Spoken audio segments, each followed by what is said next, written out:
púlpito, esta preciosa audiencia, que queremos escucharle. Gracias y simplemente adelante, cuando usted quiera. Una cosa, perdonadme. Sí. Hermano Lolo, si puede, en vez de tener el móvil así, se lo gira así y así le veremos un poquito mejor, si puede. ¿Cómo? Vale, me dices que lo gire.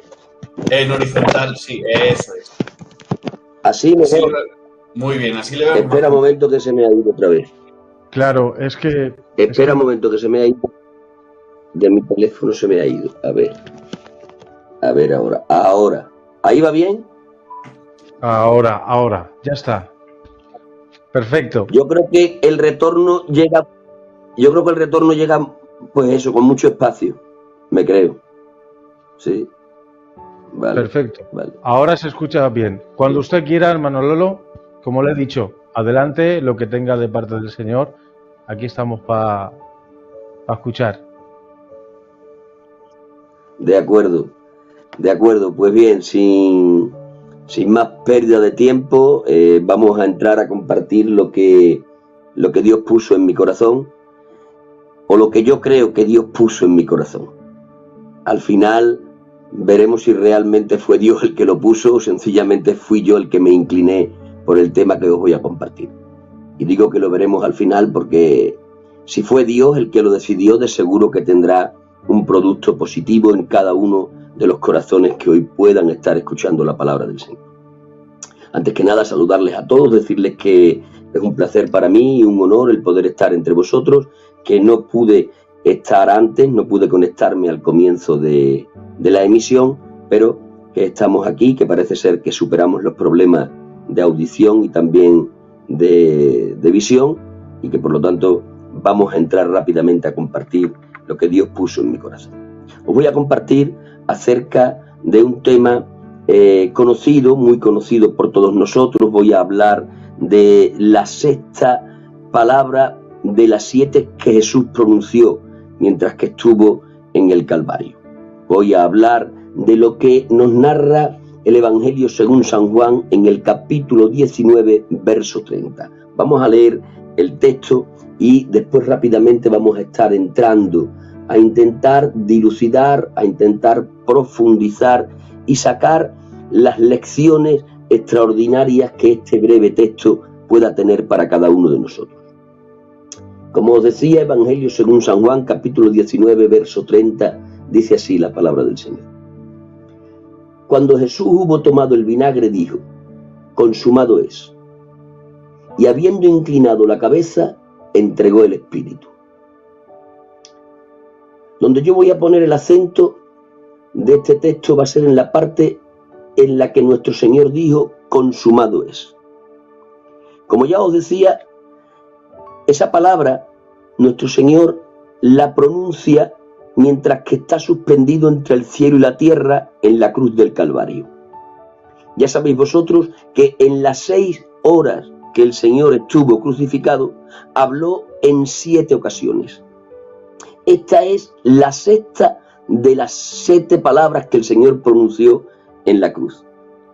Y si tuviéramos que hacer una tabla de valores en cuanto a la importancia de dichas palabras, sin dudas la que tendría que ocupar el primer lugar sería precisamente esta.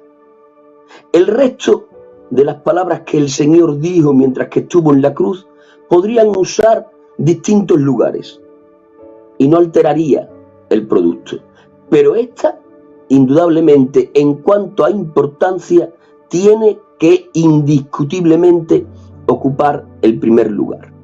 Consumado es. Lo dice el Señor prácticamente minutos antes de entregar el Espíritu y experimentar en su cuerpo de carne lo que es la experiencia de la muerte. Eso es lo que dice el Señor. Ahora bien, cuando el Señor dice consumado es, ¿realmente qué está diciendo? La expresión que él usa la pronunció en el idioma arameo, pero cuando se tuvo que transcribir al libro sagrado, se escribió en griego.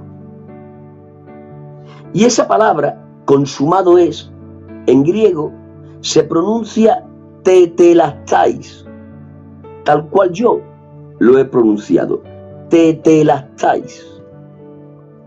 Esa expresión, tetelestais, cuyo significado es consumado es, terminado está, esa expresión tan solo se podía pronunciar con legitimidad en tres contextos distintos. Tan solo se podía usar con legitimidad en tres circunstancias. En las tres circunstancias o contextos en los que se podía usar tetelestais con legitimidad eran, en primer lugar, en un contexto bélico de guerra. En segundo lugar, se podía usar con legitimidad esta expresión en un contexto de servicio, de tarea terminada. Y el tercer contexto en el que se podía usar esta palabra con legitimidad era un contexto de transacción comercial. Cuando hablamos de que tetelestais se podía usar con legitimidad tan solo en estos tres contextos, estamos diciendo que fuera de ellos sería una palabra usada no legítimamente. Tan solo uno podía decir tetelestais en un contexto de guerra, en un contexto bélico. Cuando se decía en esas circunstancias, la palabra tetelestais tan solo la podía pronunciar uno de los soldados del bando vencedor del combate en cuestión. Es decir, que uno de los soldados del bando vencedor podía subir a un montículo que estuviese cercano y desde allí este soldado del bando vencedor podía decir legítimamente tetelestais. Y cuando él está pronunciando eso en este contexto, lo que estaría diciendo ese soldado es: este combate se ha terminado y nosotros hemos salido vencedores. Pero además de en esa circunstancia, además de en ese contexto, tetelestais se puede usar o se podía usar legítimamente en un contexto de servicio terminado. Cuando hablamos de un contexto de servicio terminado, estamos hablando de cuando un amo, un jefe, enviaba a un esclavo, a un criado, a realizar una tarea. Y cuando el esclavo criado terminaba la tarea que le había encomendado su jefe amo, este criado, esclavo, volvía a donde estaba su jefe, a donde estaba su amo, y le decía tetelestais, con lo que le estaba diciendo: terminada está la tarea que me encomendaste. Pero además de en estos dos contextos, hemos dicho que tetelestais se podía usar con legitimidad en una circunstancia, en un contexto de transacción comercial. Cuando se usaba en esta circunstancia, era porque había un primero que tenía una deuda insalvable, una deuda superior a su capacidad económica, y entonces llegaba un segundo y saldaba la deuda que el primero había sido incapaz de salvar. Y entonces el segundo le decía al primero: tetelestais. Con esto le estaba diciendo: la deuda que tú no podías cancelar, yo la he cancelado en tu lugar. En esos tres contextos eran en los únicos que la palabra consumado es, que la palabra tetelestais se podía usar con legitimidad. Si vosotros me preguntaseis a mí esta noche, el tetelestais de Jesús en el Calvario, ¿en qué contexto lo ubicamos? ¿En qué circunstancia lo colocamos? Yo os diría que lo podríamos colocar en las tres circunstancias, en los tres contextos. El tetelestais de Jesús es válido para el contexto bélico de guerra, es válido para el contexto de servicio terminado y es válido para el contexto de transacción comercial. ¿Y cómo es posible esto? Si él tan solo dijo un tetelestais, ¿cómo es posible que un solo tetelestais tenga validez para tres circunstancias distintas? Esto es posible sencillamente porque el que está en la cruz es Dios. Y la Escritura dice: Una vez habló Dios y 3 cosas dijo. Dios tiene la peculiaridad de hablar una sola vez y decir 3 cosas. Es por eso que digo que el consumado es de Dios hecho carne en la cruz se puede aplicar a cada uno de los 3 contextos o circunstancias de las que estamos hablando. Ahora bien, si el tetelestai de Jesús se puede aplicar al contexto de guerra, al contexto de servicio y al contexto de transacción comercial, habrá que dilucidar quiénes eran los receptores del tetelestai en cada uno de esos contextos. Y ante esto tendré que decirles que el primer receptor del tetelestai de Jesús fue Satanás, evidentemente en el contexto bélico de guerra. El segundo receptor del tetelestai del Señor fue Dios el Padre, evidentemente en el contexto de servicio terminado. Y el tercer receptor del tetelestai de Jesús fue la humanidad como un todo, evidentemente en el contexto de transacción comercial. De esto os voy a hablar en esta noche y vamos a sacar aplicaciones para nuestra vida de cada uno de los contextos en los que resonó el tetelestai de nuestro Señor. Comenzaremos por hablar del tetelestai de nuestro Señor en el contexto bélico de guerra. Vamos a comenzar por hablar del tetelestai del consumado es, cuyo receptor fue Satanás. Y lo primero que tengo que decir es que cuando Jesús dijo tetelestai en la cruz del Calvario y el receptor de esa expresión fue Satanás, lo primero que tengo que decir es que Satanás quedó altamente sorprendido cuando Jesús pronunció el grito vencedor. ¿Y sabéis por qué Satanás quedó profundamente sorprendido? Porque lo último que esperaba Satanás es que el tetelestai del vencedor lo pronunciase Jesús. De hecho, Satanás creía equivocadamente que el que iba a pronunciar el tetelestai en el Calvario iba a que el Calvario era una convención de demonios. David en los Salmos nos reveló esto. David en los Salmos ya dijo que en el Calvario habría perros rabiosos y había toros de Basán. Esto era una forma alegórica de referirse a los demonios.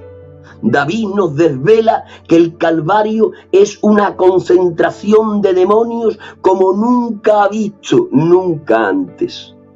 Y en esa concentración de demonios, el que está frotándose las manos es el jefe de todos ellos, Satanás.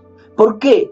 Porque Satanás, cuando ve al Verbo de Dios encarnado y le observa desfigurado, como raíz de tierra seca, sin parecer ni hermosura, cuando le observa agonizante, Satanás cree que está a punto de derrotarle. Satanás piensa que le quedan breves minutos para poder él levantarse y gritar tetelestai, el combate del Calvario ha terminado y yo he sido el vencedor. Eso es lo que piensa Satanás. Pero Jesús se le ha adelantado.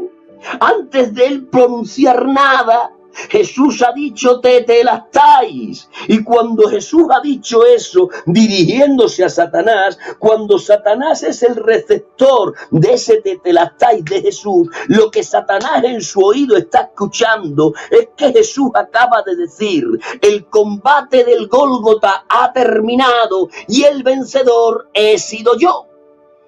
Y le crea sorpresa porque él no lo esperaba. ¿Y sabéis por qué no lo esperaba? Porque para Satanás fue un misterio. Hasta ese momento, ahí se le desveló el misterio, pero hasta ese momento, para Satanás era un misterio que la metodología divina para redimir al género humano iba a ser la encarnación y la cruz. La cruz, como método divino para triunfar sobre el mal, era un misterio escondido en los tesoros profundos de la sabiduría de Dios. metodología de la cruz para salvación era un misterio oculto para Satanás. Dice así el texto: sin embargo, hablamos sabiduría entre los que han alcanzado madurez, y sabiduría no de este siglo, ni de los príncipes de este siglo que perecen, mas hablamos sabiduría de Dios en misterio, la sabiduría oculta, la cual Dios predestinó antes de los siglos para nuestra gloria. Subrayen ahora lo que dice el verso 8. La que ninguno de los príncipes de este siglo conoció, porque si la hubieran conocido, nunca habrían crucificado al Señor de glorias. El santo apóstol inspirado nos está hablando de una sabiduría en misterio, de una sabiduría oculta. Y esa sabiduría oculta y en misterio que estaba en Dios, estaba velada de todos los príncipes de este mundo. Dice que ninguno de ellos conocía esa sabiduría en misterio, ninguno de ellos conocía esa sabiduría oculta. Pero dice más el texto, porque si la hubieran conocido, noten esto, nunca hubieran crucificado al Señor de gloria. ¿Quiénes son los príncipes de los que habla ahí el apóstol sagrado? Evidentemente habla de príncipes terrenales en el ámbito de lo religioso, habla de príncipes terrenales en el ámbito de la política, pero sobre todo habla de príncipes espirituales en las regiones celestes, el capitán de los cuales es Satanás. Mirad, vosotros bien sabéis que Satanás usó en el ámbito de lo religioso a dos príncipes, Anás y Caifás. En el ámbito de lo político usó a otros dos príncipes, Herodes y Pilatos. Usó a príncipes en el área de lo religioso y en el área de lo político. ¿Para qué? Para llevar a Jesús a la cruz. Pero antes de usar a los príncipes Anás y Caifás en el área de lo religioso y a Pilatos y a Herodes en el área de lo político, había usado incluso a un apóstol del Cordero, el traidor, Judas. Hagamos una pregunta que nos lleve a concretar esta reflexión. Si Satanás hubiese sabido que la cruz era el escenario de la victoria de Dios, evidentemente no hubiese operado en la mente de Judas para traicionar a Jesús. No hubiese operado en la mente de Poncio Pilatos y de Herodes para llevar a Jesús a la muerte de cruz. Ni tampoco hubiera operado en las mentes de Anás y Caifás para entregar a Jesús al poder de los romanos. Satanás ha operado en Judas, en Anás, en Caifás, en Herodes y en Pilatos. ¿Por qué? Porque él cree que la cruz es el escenario de su victoria. Él ignora que la cruz y el Gólgota son parte de la sabiduría oculta, de la sabiduría en misterio de Dios. Y como lo ignora, está cooperando con Dios. Señalen esa palabra. Está cooperando con Dios para llevar a Jesús a la cruz. Por lo cual, estaba cooperando Satanás con Dios para el desarrollo y la culminación del plan de redención. He aquí la sabiduría maravillosa de nuestro Dios. ¿Qué nos enseña esto a nosotros? ¿Qué nos enseña el hecho de que Dios, en su sabiduría oculta y de misterio, sea capaz de usar a Satanás para que se convierta en el colaborador del desarrollo y conclusión del plan de redención? ¿Qué nos enseña esto? Esto nos enseña a nosotros que Dios tiene la capacidad de usar a un demonio, incluso al jefe de los demonios, para beneficio de su obra y gloria suya.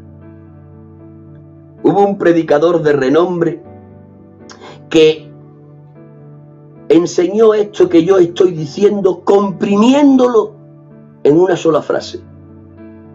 Y ese predicador de renombre, que es nuestro hermano Tucho, dijo: Satanás no es otra cosa sino que el pinche en la cocina de la cual Dios es el chef. Díganme, ¿qué es un pinche en una cocina en relación al chef? El que le hace el trabajo sucio. Dios es capaz de usar a los demonios y aun al príncipe de ellos para que se convierta en colaborador de los planes de Dios que traen beneficio a su pueblo y le dan gloria a nuestro Creador y Redentor. Mirad, os digo esto para que cuando veáis que las circunstancias se ponen realmente difíciles en vuestras vidas, incluso intuís que detrás de esas dificultades hay demonios operando. Os digo esto para que cuando tengáis que vivir ese trance de la esperanza cristiana, no os desesperéis y entendáis que Dios sigue estando en el control de todo ello. Esto que estoy diciendo no solo lo vemos en el caso de nuestro Señor, también lo vemos después disperso en las Escrituras entre algunos de los santos del Señor. Podríamos mirar esto en San Pablo. Los que leéis la Biblia, sabéis que San Pablo hizo en cierta ocasión una triple oración a Dios. Y la tercera vez que le hizo la misma oración, Dios le respondió al apóstol. Y la respuesta fue sorprendente, porque era una negativa a lo que el apóstol le estaba pidiendo. El apóstol le había pedido por 3 veces a su Dios que quitase de él a un demonio, a un emisario de Satanás que cada día le abofeteaba. Así lo define el santo apóstol. Hay un emisario de Satanás, dice él, que cada día me abofetea, y he rogado al Señor, dice el apóstol, por 3 veces que lo quite de mí. Pero el Señor me ha dicho: Pablo, no lo voy a quitar de ti. Bástate en mi gracia. ¿Por qué? Porque mi poder se perfecciona en la debilidad. Me sorprende un apóstol pidiendo a Dios que quite a un emisario satánico de él. Hay un emisario del demonio que le está abofeteando al santo apóstol, y el santo apóstol anhela que esa experiencia no se repita más en su vida, pero Dios sorprendentemente le dice: no te lo voy a quitar, lo estoy permitiendo yo. ¿Y por qué lo permites? Lo permito para que te mantengas débil, porque solo en la debilidad se puede derramar mi poder. ¿Qué le está diciendo Dios al apóstol? Le está diciendo: Pablo, estoy permitiendo yo que ese emisario te abofetee. ¿Y sabes por qué lo permito? Porque solo de esta manera tú te mantienes y reconoces que eres débil. Y solo en debilidad es que yo puedo derramar en ti el poder. La debilidad es el estado anímico perfecto para ser receptor del poder de Dios. En otras palabras, Dios le estaba diciendo al santo apóstol: si no permito que ese demonio te esté abofeteando cada día, la grandeza de las revelaciones que yo te doy te van a exaltar desmedidamente y podrás entrar en un peligroso terreno de vanidad. Y si entras ahí, quedas imposibilitado de que yo pueda seguir derramando poder sobre ti. Por lo tanto, estoy permitiendo que ese demonio te abofetee para que la grandeza de las revelaciones no te exalten desmedidamente, te mantengas débil, y manteniéndote débil yo pueda verter sobre ti mi poder y tú puedas seguir desarrollando el ministerio apostólico que te entregué. Es decir, resumiendo, que Dios está permitiendo que un demonio entre en el área de influencia del santo apóstol, pero lo está permitiendo para hacer al santo apóstol mejor de lo que era. Pero no solo esto, lo vemos en San Pablo, en el caso de aquel demonio que le abofeteaba. También podemos ver este mismo caso en el episodio de Jesús con San Pedro y el resto de los apóstoles del Cordero. Recordáis perfectamente el pasaje. Le dice Jesucristo a San Pedro: Pedro, Satanás me ha pedido para zarandearos, y yo he rogado que tu fe no falte, y tú, una vez vuelto, confirmes a tus hermanos. Analicen brevemente la expresión de Jesús. Jesús le ha dicho a San Pedro que el demonio ha pedido a él mismo. Es decir, Jesús le ha dicho a San Pedro que el demonio ha venido a hacerle una rogativa de petición a Jesús. Mirad, la petición es una parte fundamental de la oración. Todos nosotros, cuando oramos, ocupamos un gran espacio de tiempo de nuestras oraciones en pedir. Pedir es parte integral del hecho de orar. Y Jesús ha dicho, Satanás me ha pedido. Es decir, que Jesús le está diciendo a Pedro, ha venido Satanás, se ha puesto a orarme, y orando me ha pedido que le permita zarandearos. Pero no me sorprende que Satanás, en oración, le pida a Jesús zarandear a los apóstoles. Me sorprende mucho más que Jesús no se lo haya negado. Satanás me ha pedido para zarandearos, Pedro, y yo he pedido que tu fe no falte. Con lo cual, no le has negado lo que te ha pedido. Se lo has concedido. Y lo que has hecho es que me has dado un escudo a mí, que soy Pedro, el escudo de la fe, y que yo con el escudo de la fe me vuelva y confirme al resto de apóstoles. Es decir, Satanás ha venido a pedirle a Jesús zarandear a los apóstoles y Jesús se lo ha permitido. ¿Y por qué se lo ha permitido? Porque el zarandeo de Satanás en los apóstoles iba a hacer que estos creciesen en calidad. Mirad, la palabra que usa Jesús en cuanto a la petición de Satanás es, me ha pedido zarandearos. Esa es la palabra que usa, zarandearos. Las palabras en la Escritura tienen importancia, porque aun los verbos de la Escritura, las comas, las tildes, los puntos y comas, todo es inspirado. Por lo tanto, esa palabra zarandearos es una palabra importantísima. Lo que le ha pedido el demonio a Jesús ha sido zarandear a los apóstoles.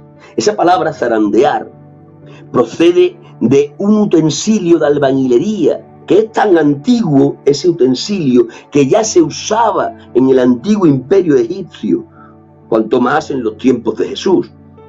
Zarandear procede de la palabra zaranda, y zaranda es un utensilio en la albañilería.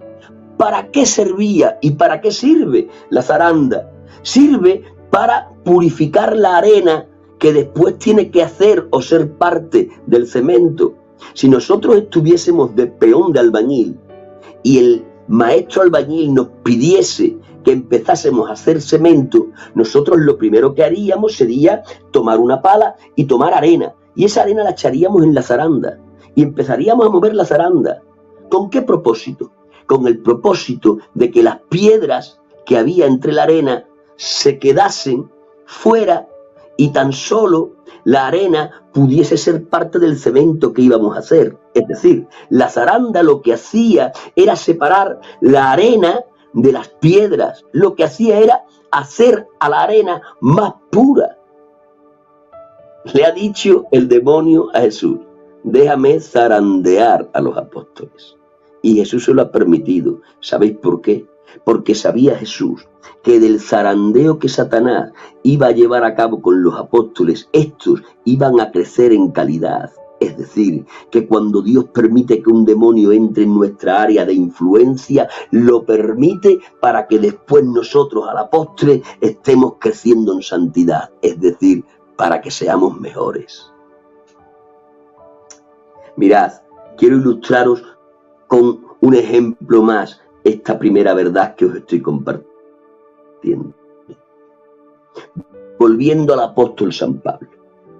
¿Recordáis que el apóstol San Pablo en su segundo viaje misionero estableció a lo que era la iglesia de Tesalónica, entre otras iglesias? Pero él tuvo que salir de Tesalónica huyendo.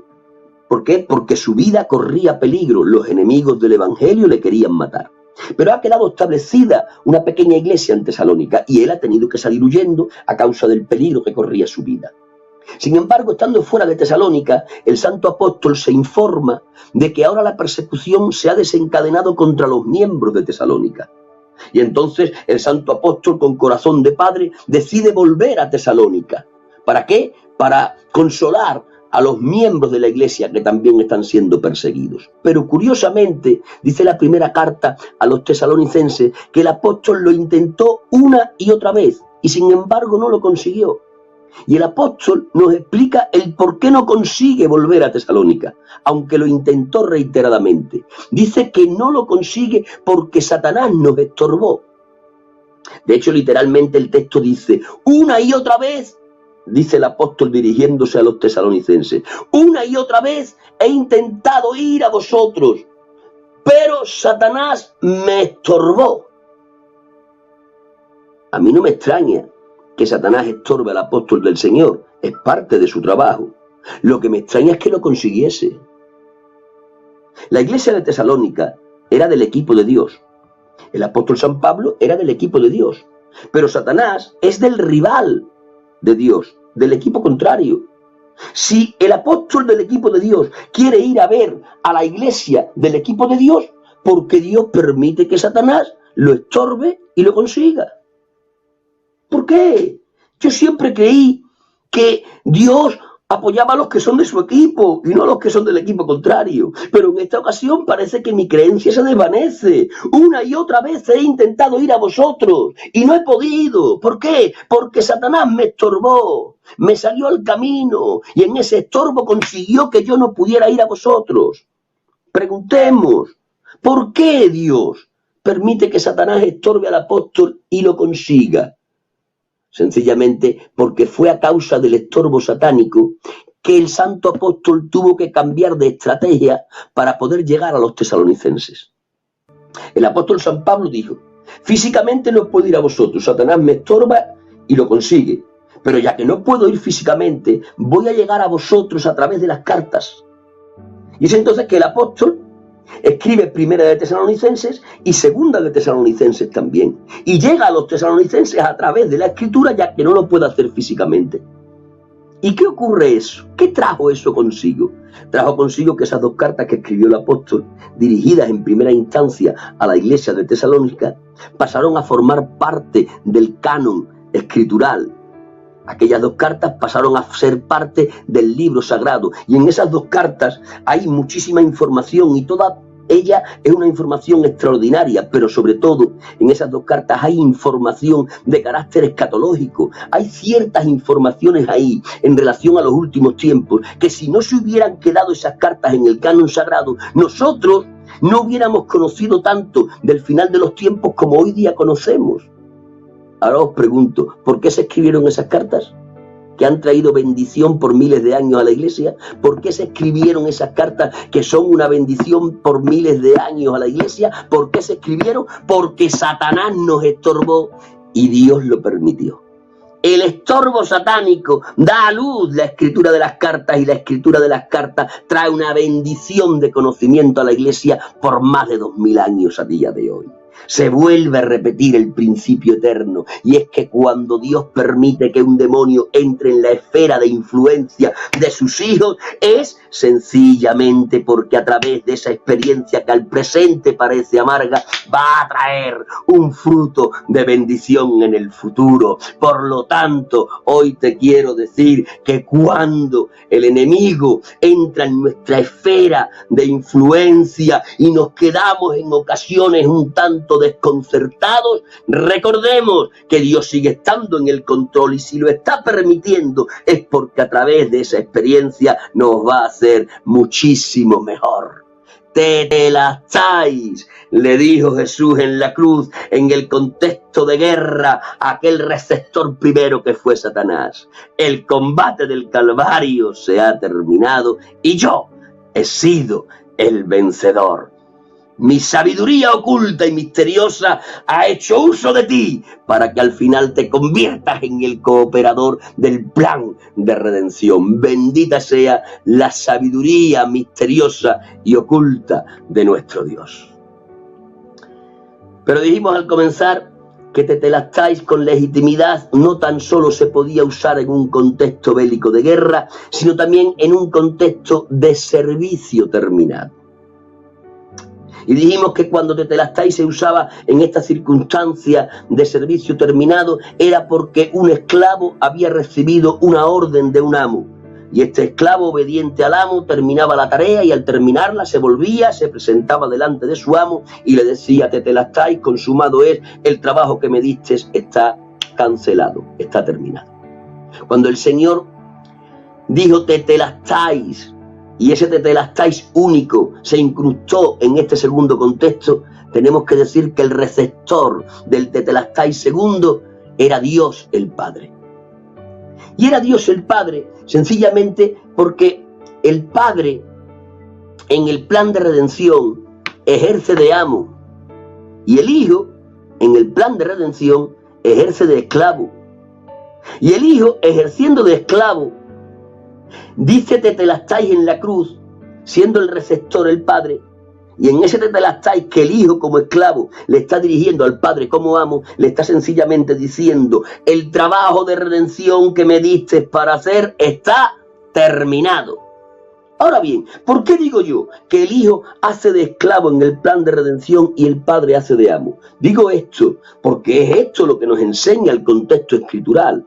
El contexto escritural nos enseña que en el segundo eterno de Dios, notad bien, en el segundo eterno de Dios, cuando nada existía, hubo un concilio entre los miembros de la Trinidad, un concilio entre el Padre, el Hijo y el Espíritu Santo. Y en aquel concilio decidieron que al hombre pecador había que redimirlo, pero además establecieron la metodología que usarían para redimir al género humano. El amor de Dios se había inflamado y quería verterse sobre el hombre pecador. ¿Para qué? Para salvarlo de la condenación eterna a la que iba.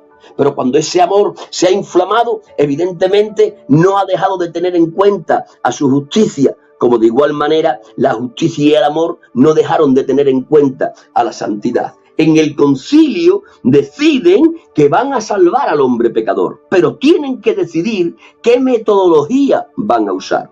Y es entonces que el Consejo de la Trinidad decide que la metodología para salvar será por encarnación y por cruz.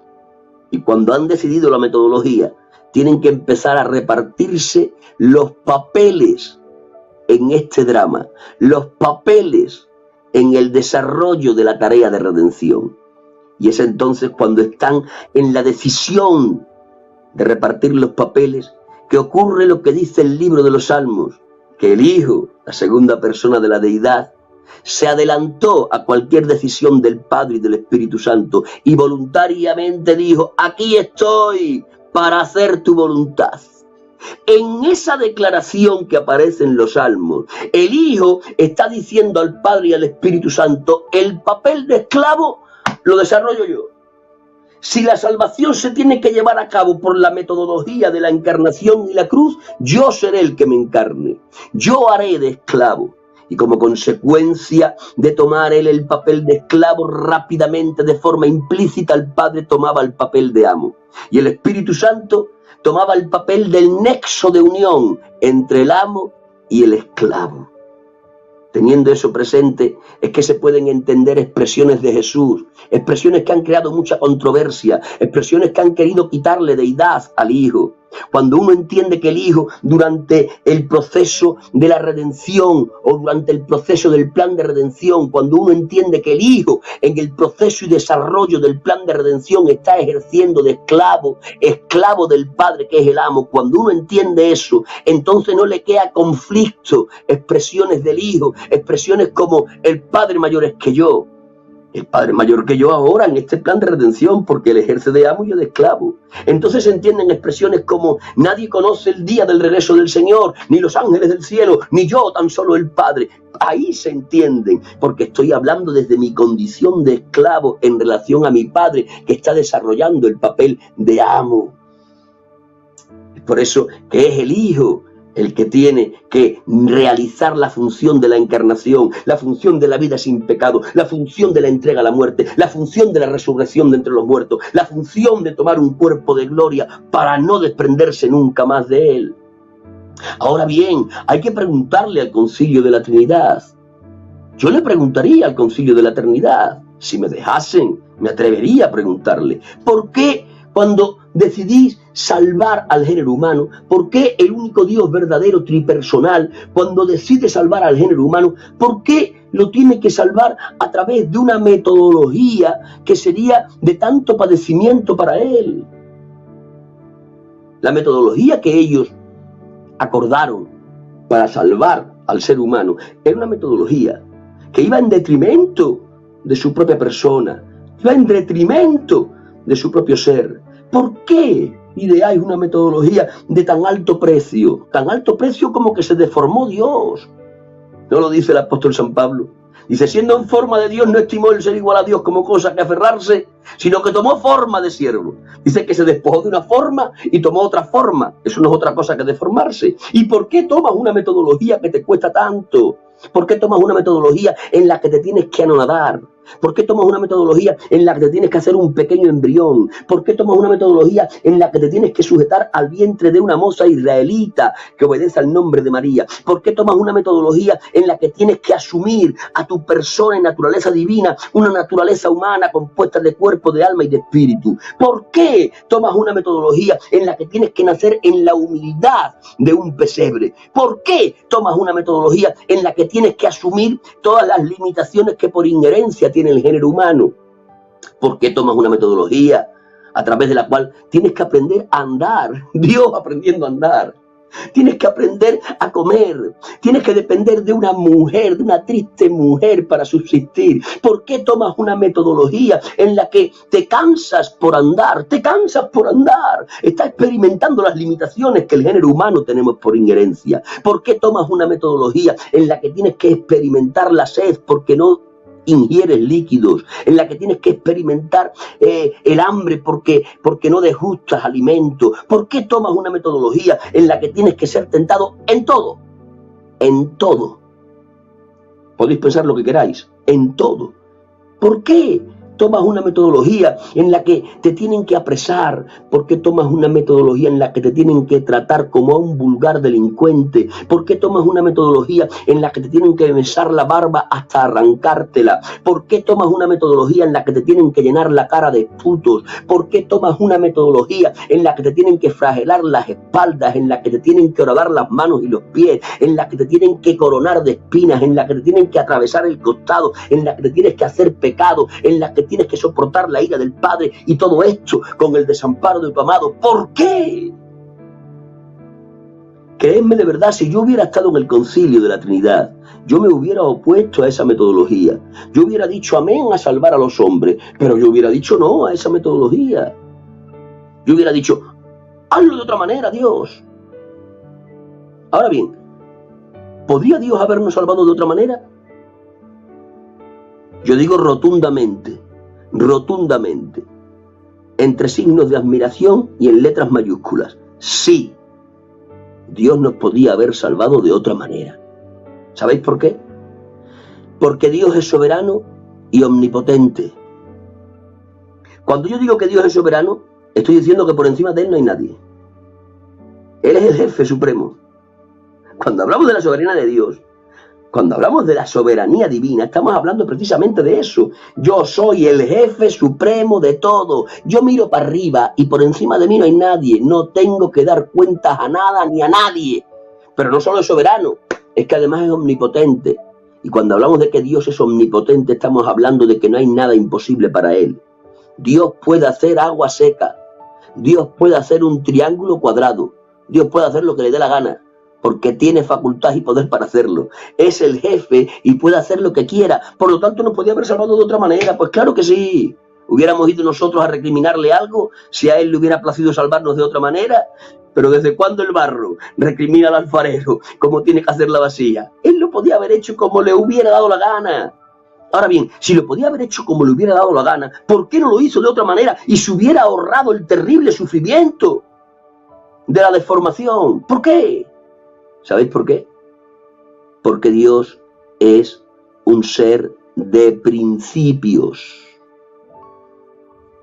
¿Qué decimos cuando decimos que Dios es un ser de principios?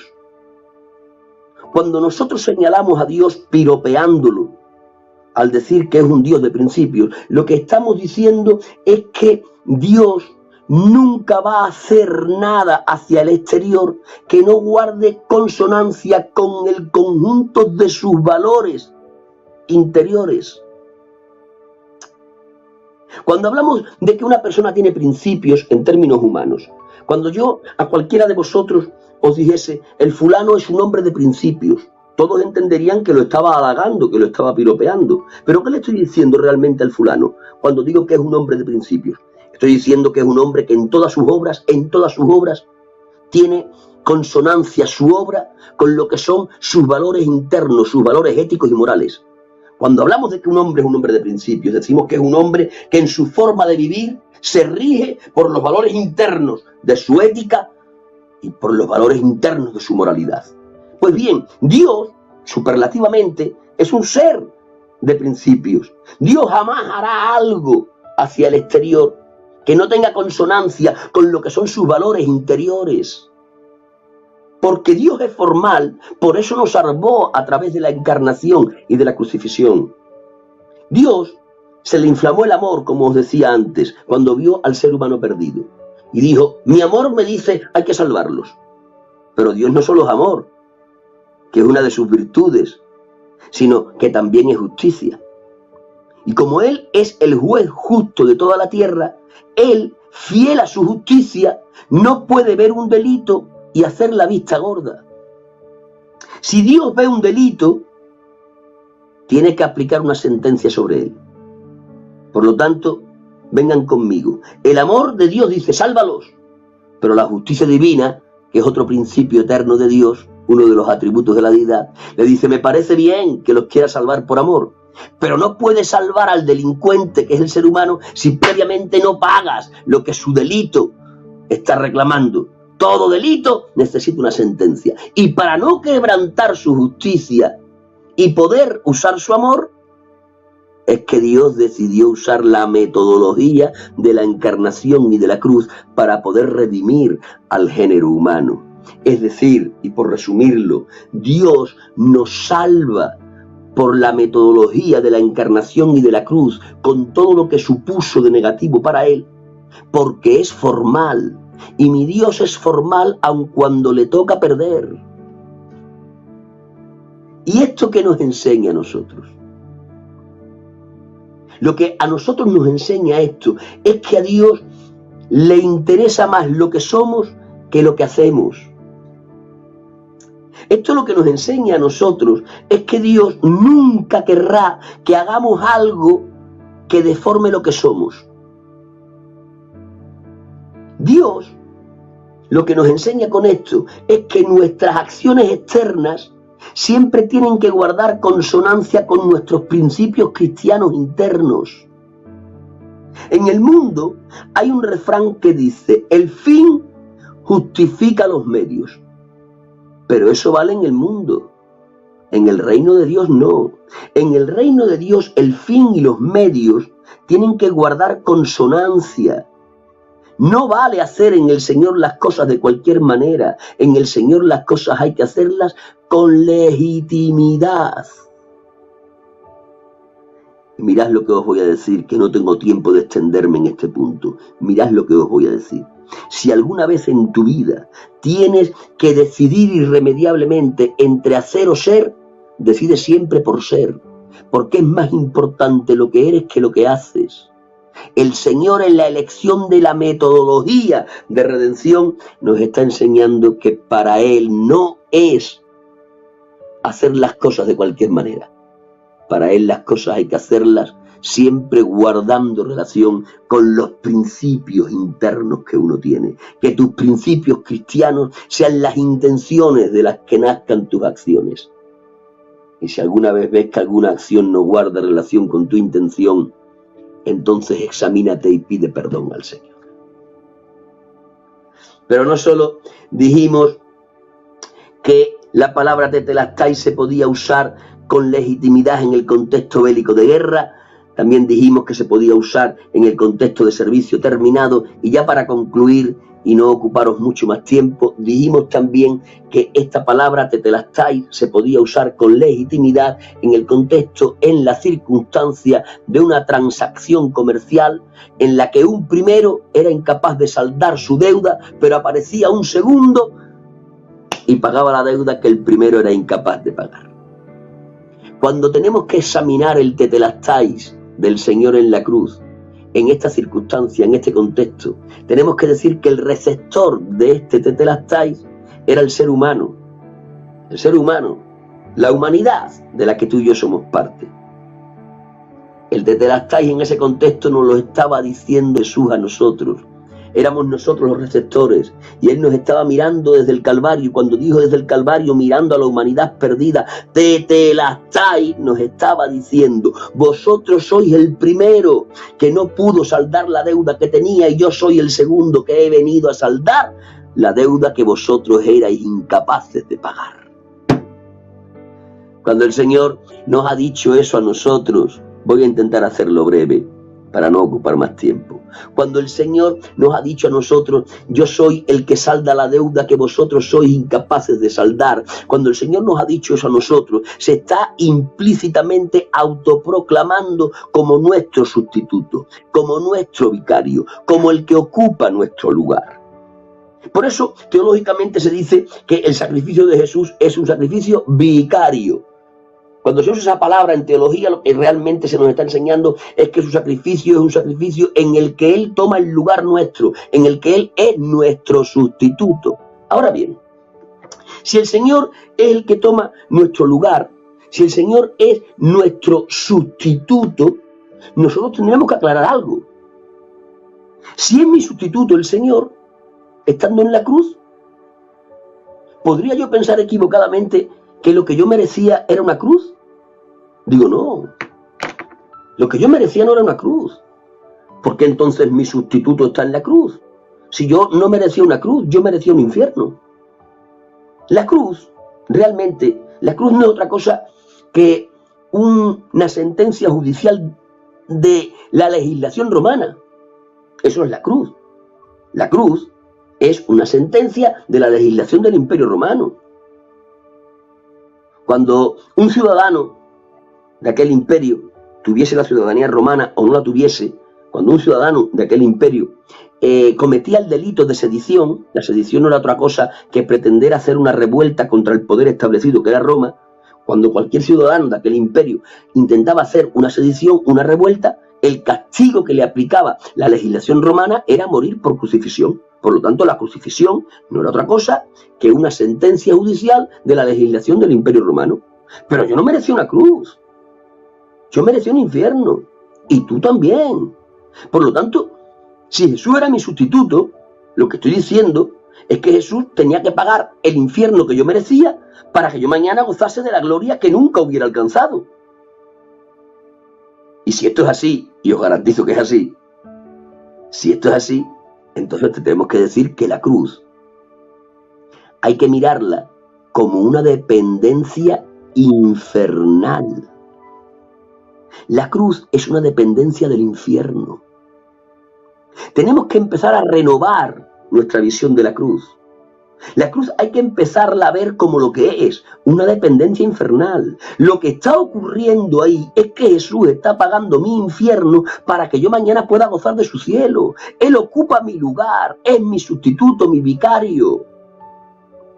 Por lo tanto, tenemos que traspasar el concepto físico de la cruz. Yo hoy os animo a que en la cruz no solo veáis el aspecto físico. La cruz es algo más que un hombre moribundo. La cruz es algo más que un hombre maltratado. La cruz es algo más que un personaje que es como raíz de tierra seca sin parecer ni hermosura. La cruz es algo más que una barba mesada. La cruz es algo más que puñetazos y bofetadas. La cruz es algo más que putos. La cruz es algo más que unas espaldas flageladas. La cruz es algo más que unas manos y unos pies horadados. La cruz es algo más que una cabeza coronada de espinas. La cruz es algo más que la agonía de un moribundo al que la lengua se le pega en el paladar y las fiebres le hacen sentir un dolor que roza el paroxismo. La cruz es algo más que todo eso. Yo les invito a que ustedes dejen tan solo de venerar la parte física de la cruz. Porque la parte importante de la cruz no era nada de esto que yo he enumerado. La parte importante de la cruz era sufrir el infierno que en la cruz Jesús padeció.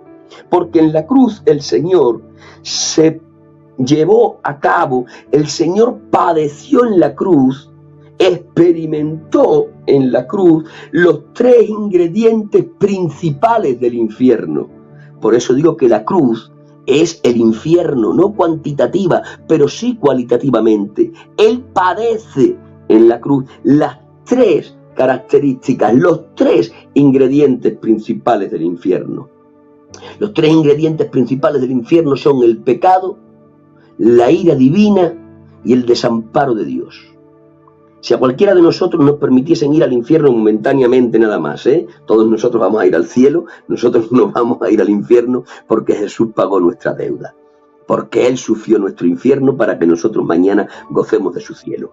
Pero si nos dejasen ir momentáneamente al infierno y nos dejasen experimentar las sensaciones que hay allí, nosotros anotaríamos que lo que hay en el infierno predominantemente es pecado, que lo que hay en el infierno predominantemente es ira divina y que lo que hay en el infierno predominantemente es ausencia de Dios, desamparo de Dios. Esos son los tres ingredientes del infierno: pecado, ira divina, de hecho la ira divina es la sustancia del infierno, y ausencia de Dios, desamparo de Dios. Pues bien, estos tres ingredientes los padeció Jesús en la cruz. Ya Isaías, en relación al primer ingrediente, que es el pecado, ya Isaías, en tiempos tan remotos, dijo: sobre él cargó el pecado de todos nosotros. En la cruz está el pecado de toda la humanidad recayendo en el cuerpo físico de nuestro Señor. San Pablo, mucho tiempo después de Isaías, con una revelación más profunda, dice: por nosotros se hizo pecado. Isaías ha dicho que cargó el pecado, pero San Pablo, con una revelación más profunda, ha dicho: se hizo pecado. Es decir, que el pecado de toda la humanidad, el pasado, el presente, el futuro, estaba allí, en el cuerpo físico de mi Señor. El cuerpo físico de mi Señor es la ofrenda agradable a Dios por nuestro pecado. Todo el pecado se concentró allí. De hecho, cuando el Padre en el cielo mira a lo que es la cruz de en medio, lo que ve en ella no es a su Hijo, ve el pecado crucificado. Por lo tanto, el Señor experimentó el pecado. Él se hizo pecado. Pero también experimentó el segundo gran ingrediente, que es la ira divina. Cuando Dios desde el cielo ha visto al crucificado en la cruz de en medio hecho pecado, el Señor ha pronunciado una sentencia. Ese es el pecado. El que está en la cruz del medio es el pecado. Y el pecado que merece, según la legislación divina, la ira de Dios. Y la ira divina se vertió desde el cielo hasta la cruz del Calvario. La ira divina como sentencia judicial del cielo contra el pecado. El Jesús nuestro se hizo el receptor de toda la ira del Padre. Pero no solo se ha hecho pecado y ha soportado la ira del Padre, sino que ha tenido que sufrir estos dos ingredientes sin el amparo de su amado. Es por eso que, estando en la cruz del Calvario, Él gritó expresando: ¿por qué me has desamparado? Cuando el Señor dijo: ¿por qué me has desamparado?, es como que le estaba diciendo al Padre: ¿por qué no siento tu aliento? ¿Por qué no siento el amparo tuyo? ¿Por qué no siento un guiño tuyo? ¿Por qué no me dejas ver una sonrisa? ¿Por qué no me dejas ver un pulgar hacia arriba diciéndome: ok, lo estás haciendo bien? ¿Por qué este vacío? ¿Por qué este desamparo? Si el Padre le hubiera respondido al Hijo en aquel momento, de seguro que el Padre le hubiera dicho: por motivos doctrinales, hijo mío, te desamparo cuando te has hecho pecado y cuando estás soportando mi ira, por motivos doctrinales. Si yo te amparo, el infierno que tú estás padeciendo no es completo y por lo tanto la salvación tampoco lo podría ser. Tú tienes que padecer el infierno completo, en pecado, en ira y en desamparo. Por eso te tengo que desamparar, porque tienes que experimentar el infierno tú para que todos estos mañana no lo tengan que experimentar, porque tú eres el vicario, el sustituto, el que ocupa el lugar. Tú pagas el infierno de ellos para que mañana ellos disfruten del cielo nuestro. Esa es la parte fundamental de la cruz. Pecado, ira divina, desamparo del Padre. Y Él lo está sufriendo ahí todo. Y cuando yo veo a Jesús siendo mi sustituto, cuando le veo ocupando mi lugar, cuando le veo diciéndome: Lolo, tetelestai, Yo he pagado la deuda que tú no podías pagar. Cuando Él me está diciendo eso, yo le estoy viendo ahí haciendo ese pecado, llevando la ira que yo merecía, y todo esto sin el desamparo del Padre. Cuando yo le veo ahí, cuando le veo diciéndome que te las estáis, Lolo, lo que tú no puedes pagar lo he pagado yo. Cuando yo lo veo ahí, entonces comprendo perfectamente. Entonces la luz hace en mi mente y comprendo perfectamente aquella expresión del apóstol en la carta a los romanos, aquella expresión que dice: ¿quién acusará a los escogidos de Dios? Dios es el que justifica. ¡Wow! Ahora entiendo ese texto. ¿Quién acusará a los escogidos de Dios? Dios es el que justifica. El apóstol San Pablo en esa frase nos está diciendo que nadie nos puede acusar a nosotros. ¿Sabéis por qué? Porque nos justificó el mismo Dios en la cruz. Nadie me puede acusar porque me justificó Él. Él es mi vicario, mi sustituto. Él es el que pagó en mi lugar. ¿Quién acusará a los escogidos de Dios? Dice: Dios es el que justifica. El apóstol en esa expresión nos está llevando a lo que es una sala de juicio. Figuradamente hablando, en esa expresión el apóstol nos está llevando a una sala de juicio. Él habla de un acusador ahí. ¿Quién acusará? Habla de un acusador. ¿Quién es el gran acusador? ¿Quién es el fiscal acusador por antonomasia? Satanás. Satanás, cuando peco ocasionalmente, los creyentes pecamos ocasionalmente. Los creyentes no pecamos habitualmente. No vale esa doctrina herética que dice: todos pecamos todos los días. No, esa doctrina no vale. Si todos pecamos todos los días, entonces tenemos un problema de cara a Dios. El creyente peca ocasionalmente. No es un hábito en su vida. Pero cuando un creyente peca ocasionalmente, el fiscal acusador, el que acusa a los hermanos día y noche, dice el santo apóstol, aparece en la escena de ese juicio que nos presenta aquí el apóstol. Y aparece diciendo: el creyente fulano, esto se lo dice a Dios el Padre, que aparece como juez. El fiscal acusador dice: el fulano que es creyente ha pecado. Y tú, que eres Dios, tienes una legislación. Y según tu legislación, ese pecado merece esta sentencia. Porque Satanás conoce la Biblia. Y Dios el Padre como juez dice: es verdad, mi legislación dice que tal pecado merece tal sentencia. Pero cuando están el fiscal acusador y el juez hablando acerca de ese pecado en cuestión, aparece el abogado defensor y dice: ¿quién va a acusar a ese si ese es un escogido mío? Y es verdad lo que dice el fiscal, que el pecado de ese merece tal sentencia, pero se olvidó el fiscal que esa sentencia ya la llevé yo. Y el abogado defensor hace real esa expresión del apóstol: ¿quién acusará a los escogidos de Dios? Dios es el que justifica. Nadie nos puede acusar de nuestros pecados, porque nuestros pecados ya fueron pagados en el Calvario. Cuando tú y yo ocasionalmente pecamos, lo único que tenemos que hacer es llevar ese pecado al filtro de la confesión y el arrepentimiento, y rápidamente el vicario dice: ese pecado ya lo pagué yo. El filtro de la confesión y el arrepentimiento es el que pone a funcionar la cruz en favor de nosotros cuando cometemos un desliz, un pecado, una caída delante del Señor. ¿Quién acusará a los escogidos de Dios? Dios es el que justifica. Tetelestai, consumado es. A Satanás le dijo: el combate del Calvario ha terminado y he vencido yo. Al Padre le dijo: la tarea de redención que me encomendaste la he terminado. Y a nosotros, como parte de la humanidad, nos dijo: lo que vosotros no sois capaz de pagar, ya lo he pagado yo. Que el consumado es nos cubra, que entendamos la triple interpretación de esa palabra en el Calvario para sentirnos seguros y caminar gozando en nuestro corazón con aquel que nos sustituyó. Dios os bendiga muchísimo en esta noche. Ha sido un placer el poder estar entre vosotros. Deseo que esta palabra os haga bien a cada uno de vosotros. Bendiciones, bendiciones. Y tengo que decir una palabra también: Tetelestai.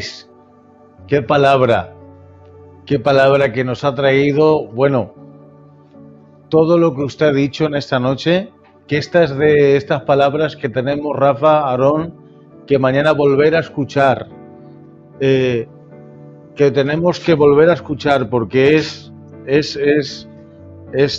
tan rica esta palabra que en este tiempo, yo le digo, hermano Lolo, personalmente, que cuando ha empezado hablando acerca de esa guerra que tenemos, yo justamente he tenido una de esas, pero la he identificado y he podido decir, esto es el enemigo que quiere quitarme el gozo. No sé cómo, será claro, ¿quién es? El Espíritu Santo que nos guía hacia toda la verdad. Y hoy me he fortalecido por medio de esta palabra, en todo, en saber de que hay un Dios que perdona. No sé, es que en esta noche nos ha bendecido de una manera especial, y más como ha predicado esta noche con esa pasión, Rafa, de la que hablábamos. La verdad es que sí. Háblanos un poco de esa pasión que tú decías del estado del hermano Lolo. Es que en mi estado, hermano Lolo, he puesto justamente una frase tuya que decía que los defectos se subsanan y la pasión se tiene o no se tiene. Se tiene o no se tiene, de acuerdo. De acuerdo. Entonces nosotros nos sentimos muy identificados en ese sentido. Y vuelvo a decirlo del principio. Yo cuando escucho al hermano Lolo, me pasa algo dentro. Me pasa algo bueno, lógicamente, ¿no? Quiero ser mejor cristiano, quiero acercarme más al Señor, quiero trabajar más para Él.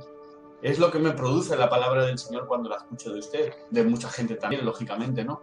Pero vuelvo a repetir que ha sido una bendición en esta noche y como dice mi hermano el Pancho, esta predicación hay que volver a escucharla porque vamos a hacer como las cabras, vamos a rumiar un poco y a ir saboreando. Así que muy agradecido, hermano Lolo, de que esta noche esté a vosotros. Seguramente que si mi padre estará por aquí, le haría alguna pregunta. Soy hijo del tío Misiano. Ah, bien, hombre. Bien, nos conocemos yo y tu padre. Sí, lo sé. La verdad es que le tienen mucho afecto. Y yo a él. Muy bien. Bueno, yo creo que Dios nos ha hablado en esta noche. Hablar de la victoria de Cristo tan extensa, ¿verdad? Hermano Lolo, tan grande, que no podemos llegar a comprenderla realmente, porque Pablo, como dice, grande es el misterio de la piedad. Dios fue manifestado en carne. ¿Cómo esa victoria por nosotros? Y hablando, porque ha dicho tantas cosas que es que si pongo a hablar de una, hablando de su propia, de la propia integridad de Dios, es decir, Dios es, porque hablaba de esta palabra, ¿no? De su propia integridad, de que es legal Dios, que lo tiene que manifestar exteriormente lo que es interiormente. Es que Dios es ejemplo en todo, ¿verdad, hermano Lolo? Para nosotros, Cristo. Sin dudas. Sin duda, la legalidad de Dios es la que realmente te apabulla. O sea, yo he dicho alguna vez, si Dios tiene algún defecto, es que es excesivamente legal. O sea, la legalidad de Dios le llevó a deformarse. O sea, Dios es de los formales de verdad. En un lenguaje muy nuestro, ¿no? En un lenguaje muy nuestro siempre se ha dicho que el hombre formal es formal aun cuando le toca perder. Aun cuando por su formalidad tiene que perder. Ese es el formal de verdad. Lo digo en un argot así muy nuestro, ¿no? Dios es ese ser. Dios es tan legal, que aprecia muchísimo la legalidad. Por eso no podemos hacer las cosas de cualquier manera. A Dios no le vale que hagas algo de cualquier manera. A Dios tan solo le vale que hagas algo con legitimidad. Y la legitimidad no es otra cosa que eso. Es respetar en mis acciones los principios internos cristianos. Eso es legitimidad. Y si tengo que decidir entre hacer o ser, me quedo con ser. Porque Dios me ama más por lo que soy que por lo que hago. De hecho, por lo que hago no me ama por lo que soy. Entonces es muy importante, la legalidad es muy importante, muy importante. Tenemos que ser legales en nuestra forma de vivir. Solo así transmitiremos un evangelio de verdad. Aleluya. Qué bien. Ha dicho algo, es que lo tengo que decir. acerca de la cruz, ver más allá de la cruz. Explíquenos un poquito ese ver más allá, como estaba diciendo, díganoslo otra vez, aunque sea.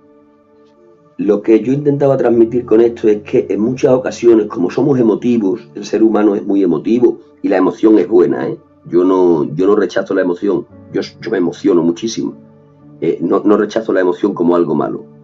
Lo que digo es que el hecho de ser emotivos, por naturaleza, porque el ser humano está compuesto así por el Señor, Dios también tiene emociones. Entonces, el ser emotivo a veces nos frena en cuanto a ver la realidad más profunda. Y hay mucha gente que se queda en la parte física de la cruz. Y se queda en el Cristo desfigurado, y se queda con los clavos, y se queda con la sangre, y se queda... Pues vale, está bien, y es verdad, ¿no? Que piensas en nuestro Señor en aquella manera y te compunges. Pero no es eso la cruz, ¿eh? Eso tan solo es la parte física de la cruz. La parte importante de la cruz, la realmente importante, no se puede apreciar con el ojo humano. La parte importante de la cruz era que Él se hizo pecado, con la profundidad que tiene eso. O sea, entrar ahí es morirte, es perderte. Cuando San Pablo dice por nosotros se hizo pecado, eso tiene una profundidad que da miedo hablar de ello. Cuando menos a mí, aunque alguna vez he hablado y me he atrevido, pero da miedo hablar de qué es hacerse pecado. Y eso es lo importante de la cruz. Y el hecho de que Él se convirtiese en el receptor único de toda la ira de Dios. Eso. Y que además tuviese que soportar eso sin una pizca de amparo del Padre. Eso era realmente la parte sustancial de la cruz. Eso es lo que a Él le hizo sudar sangres en Getsemaní. A mi Dios no le hace sudar sangre la parte física de la cruz, que evidentemente soportó el dolor, y ya el dolor de la cruz, bueno, es una locura, ¿no? Pero lo que le hace a Él sudar sangre por encima del dolor de la cruz es esto que estamos hablando. Es el ser consciente de que tenía que padecer el infierno, que tenía que hacerse pecado, que tenía que recibir la ira del Padre y que además lo tenía que soportar sin el consuelo del Padre. Esto es lo que realmente a Él le hace sudar en el Calvario. Lo que Él ve en el Calvario es el infierno que se le aproxima y que sabe que lo tiene que experimentar. Por eso de que ve aquella copa dice, si fuera posible. En su naturaleza humana, en aquel momento de Getsemaní donde hay una presión infernal lo que hay allí. De hecho, ya sabéis vosotros que Getsemaní es la prensa de aceite, ¿no? Es donde a la oliva se la machacaba hasta que diese. Eso es lo que está sintiendo Él. Las opresiones del demonio son muy malas, muy malas. Cuando uno ha experimentado, pues ya ves, en un grado mínimo, ¿no? Porque lo de Jesús fue algo, bueno, que a nosotros nos hubiera hecho explotar. Pero cuando uno siente las opresiones del demonio, son muy, muy amargas. Y lo que Él estaba sintiendo en Getsemaní era esa opresión del demonio. Y además también la opresión de lo que Él sabía, que le esperaba. Se juntaron las dos. Por una parte la opresión del demonio, y por otra parte lo que Él conocía, que tenía que experimentar en breves horas. Entonces cuando yo digo, no nos quedemos en la parte física de la cruz, lo que estoy diciendo es, está bien la parte física, hay que analizarla y hay que compungirse con ella, pero lo importante está cuando traspasamos la parte física y nos adentramos a la parte sustancial espiritual de la cruz. Cuando nos adentramos a ver a Jesús haciendo ese pecado. Cuando le vemos soportando la ira de Dios. Cuando le vemos anhelando el amparo y no encontrándolo del Padre. Amén. Cuando Pablo dice, despojando los principados, triunfando sobre la cruz. Claro. Esa palabra, porque me parece que Pablo, si no me equivoco, lo hace desde un prisma, desde una visión de una victoria romana. Y me parece que para tener una entrada triunfal habían algunos requisitos, ¿verdad? ¿Cuáles eran? Muy bien. Dices bien. Lo que tiene Pablo en su mente cuando habla del triunfo en la cruz, cuando habla de que los exhibió públicamente, esas expresiones que él dice, el triunfo en la cruz y exhibir a los principados, lo que tiene en la mente es lo que hacían los generales romanos cuando entraban en las avenidas de Roma después de un gran triunfo. Ellos normalmente cogían, imagínate, ¿no? Cuando Julio César, por ejemplo, fue a la Galia, ¿no? Y llegó, vio y venció, que dice la historia, ¿no? Bueno, pues él lo que hizo fue, primeramente, certificar su victoria, después cogía a los grandes jefes de los galos, los desvestía, los quedaba semidesnudos, ¿de acuerdo? Y los ataba como en procesión detrás de su carro, ¿eh? Entonces él entraba triunfalmente por las avenidas, y el hecho de que llevase a los jefes de las tribus vencidas despojados, semidesnudos, era la evidencia de su triunfo. Entonces venían los vítores, ¿no? de todo el público. Eso es lo que tiene él en mente. Por eso él dice, y despojando los principados y las autoridades, triunfó sobre ellos en la cruz y los exhibió públicamente. Llevas tu razón, él está pensando en las profesiones triunfales de los grandes generales romanos cuando venían de conquistar alguna parte del mundo para el imperio. Sí, en eso estaba pensando. Y él lo que tenía en mente era el despojamiento, que de alguna manera era una forma de decir ya no tienen autoridad, que realmente lo que hace él en el sentido espiritual es quitar la autoridad que los demonios tenían, una autoridad que ellos la recibieron cuando vencieron en la batalla del Edén. El primer Adán pierde la autoridad que Dios le dio, ¿ante quién? Ante Satanás. Y según la ley de la guerra, el vencedor se queda con los despojos del vencido. Pero esa autoridad en la que vivieron los demonios, desde Adán hasta Jesús, se les termina en el Calvario. Por eso hoy día los demonios están ejerciendo un poder que todavía les queda, porque ellos están sentenciados, pero todavía no se les aplicó completamente la sentencia. Ellos están en ese intervalo de tiempo en el que uno va al juzgado y le dicen, usted tiene 6 meses de prisión, pero ahora tienes que esperar que la notificación judicial te llegue por la policía a la casa. Y en ese periodo de tiempo estás en la calle, unos días, una semana. Bueno, así está Satanás. Él ya no es autoridad legal, él es una autoridad ilegal. La autoridad legal somos nosotros. Gloria a Dios. Porque de igual manera que Adán pierde ante Satanás su autoridad, nosotros la recuperamos en Cristo. Cristo se la vuelve a quitar a Adán, a Satanás, lo despoja. ¿Y a quién le da esa autoridad? A nosotros, la iglesia es la autoridad de Dios en la tierra. Entonces cuando Satanás viene, nosotros tenemos que ser conscientes que es una autoridad ilegal. Nosotros somos la única autoridad legal que pisa la tierra hoy día. Y entonces, a lo que tú hablabas, ¿no? Lo que tiene él en su mente cuando escribe eso, es a los generales romanos, cuando vienen de una gran victoria y están paseando por las grandes avenidas de Roma, exhibiendo la evidencia de su victoria, que eran los jefes de las tribus, que aparecían prácticamente semidesnudos, porque habían perdido su autoridad, y esa autoridad ahora le pertenecía a Roma a través del general que había vencido. Amén, amén. Nos podíamos tirar así toda la noche porque sí. es que no paramos de una viene otra, entonces vamos a dejarlo porque estaríamos hasta mañana, aunque estamos disfrutando. De verdad, Manolo, muchas gracias, que Dios le bendiga en esta noche. De verdad que cuando lo llamé me dijo, claro que sí, no tengo nada, venga, estoy con... Y eso se agradece mucho de un hombre al cual que se lo dije que respeto y admiro desde que lo escuché la primera vez, y que en esta noche ha predicado con esa pasión, como decía el Rafa y lo ponía en su estado, y que esa pasión nos llenemos, Rafa, Aarón, que tengamos pasión por Dios, pero no queramos hacer cosas por hacerlas, sino que primero tengamos esa integridad y esa intimidad, o como bien usted enseña las líneas maestras, ¿no? La principal, antes de la obra social y de evangelización, es la intimidad, ¿no es así? De acuerdo. Lo primero que debe de haber en nuestra vida es intimidad con Él. Amén. Sí, señor. Hay un refrán en la carne que dice, dime con quién te juntas y te diré quién eres. Entonces hay que juntarte con Él. Para que se nos peguen sus cosas, ¿de acuerdo? Amén. Pues vamos a juntarnos con el Señor más que nunca, y luego, como dice su palabra, Dios es el que produce, ocupándonos de nuestra salvación con temor y temblor, porque Dios es el que produce el querer como el hacer por su buena voluntad. Entonces Él lo va a producir por medio de su Espíritu en nuestros corazones.